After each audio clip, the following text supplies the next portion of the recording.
Le contexte particulier de la pandémie de Covid-19 n'ayant pas permis la présence physique de toutes les délégations à Addis Abeba, les travaux du 34e sommet ont été dirigés depuis les bureaux du président en exercice Félix Antoine Tshisekedi Tshilombo. Après 2 jours d'échanges en visioconférence, plusieurs décisions et résolutions ont été prises notamment sur la Covid-19, les processus de la zone de libre-échange continentale africaine, ZLECAf, ainsi que les réformes institutionnelles. À cet effet, nous avons décidé des actions à prendre, telles la mise en œuvre effective de la stratégie continentale commune, le renforcement du Fonds africain pour la Covid-19, une plateforme africaine pour l'acquisition des matériels médicaux et l'accélération des tests de Covid.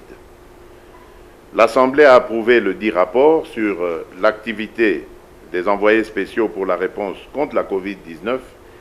et le travail effectué par la Task Force africaine,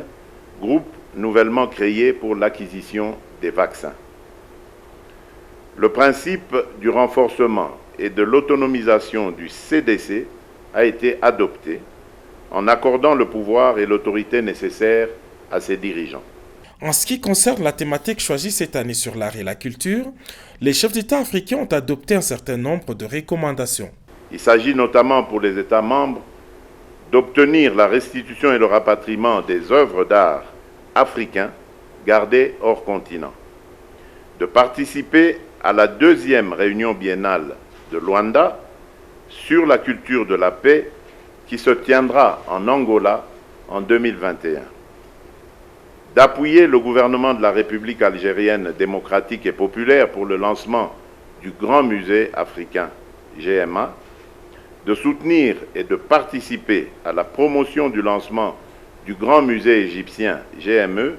le musée de Gizeh au Caire, ou encore d'accompagner le Sénégal dans la construction du mémorial de l'île de Gorée. Pour réussir son mandat, le président en exercice Félix Antoine Tshisekedi Tshilombo compte sur le soutien de ses pairs africains, de l'équipe de la Commission de l'Union africaine renouvelée et évidemment sur le soutien infaillible du peuple congolais.